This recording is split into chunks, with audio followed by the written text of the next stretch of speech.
رمضان آ رہا ہے تو میں تھوڑی سی تفصیل بتا دوں. میرے نبی ممبر پر آئے, کہنے لگے ماذا یستقبلکم وماذا تستقبلون, وہ کون آ رہا ہے صحابہ, وہ کون آ رہا ہے. پھر ہم نے کہا وہ کون آ رہا ہے.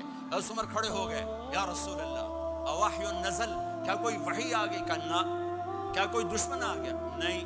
تو پھر کون آ رہا ہے؟ آپ نے کہا رمضان آ رہا ہے, رمضان آ رہا ہے. جنت کے دروازے کھل گئے, جہنم کے دروازے بند ہو گئے, رات کی تراویح کی نماز ملی. آپ کا رمضان آج کل بڑا اوکھا ہوگا لیکن اجر بھی بڑا ہوگا. میں نے ایک دن پہلے واپسی رکھی بھی 18 گھنٹے کون ہی تھے بکھر ہوئے. آپ تو پھنسے ہوئے, میں تو نہ پھنسوں. تو پھر اس کا اجر بھی اس کے مطابق ہوگا, اجر بھی اس کے مطابق ہوگا. تو میرے نبی کا سارا رمضان گرمیوں میں گزرا ہے, گرمیوں میں گزرا ہے. اور آپ نے 3 دن تراویح کی نماز پڑھائی. پہلے کسی امت پہ تراویح نہیں آئی, ہماری امت, اس امت پہ تراویح کی نماز آئی.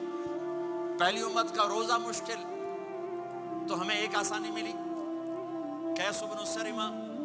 پہلی امت کا روزہ 24 گھنٹے, 24 گھنٹے, 24 گھنٹے. جب ہمارے اوپر رمضان آیا 24 گھنٹے. پہلا روزہ, دوسرا روزہ. قیس بن سریمہ ایک صحابی ہے, اونٹ چرانے والے. اگلا روزہ کیسے شروع ہوتا تھا؟ سورج ڈوبنے کے بعد آنکھ لگ گئی, روزہ شروع ہو گیا, روزہ شروع ہو گیا. جب تک جاگ رہے ہو کھاتے رہو, آنکھ لگی روزہ شروع ہو گیا. یہ گھر آئے, کہنے لگے بیوی سے کوئی افطاری ہے؟ کہنے لگے ویلے بیٹھے ہیں, کیسے کوئی نہیں.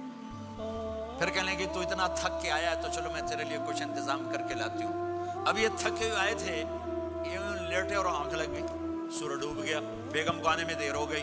جب وہ آئی دیکھا تو سوئے ہوئے. کہا لگتا ہے ابن سریمہ, ارے سریمہ کے بیٹے تیرا تو کم ہو گیا. ان کی آنکھ کھلی, کیا ہوا؟ کہ اگلا روزہ شروع ہو گیا. تو ظہر کی نماز میں آئے, مسجد میں تو بے ہوش ہو کے گر گئے. تو اللہ کے نبی نے پوچھا اس کو کیا ہوا؟ کہ یا رسول اللہ یہ سحری کے بغیر روزہ شروع کر دیا. تو میرے نبی کا دل ایک دم مٹھی میں آیا, تو میرے اللہ نے قرآن اتارا, چل میرے حبیب آپ کو رنجیدہ نہیں دیکھ سکتا, آپ کی امت کو اجازت ہے سحری تک کھاؤ.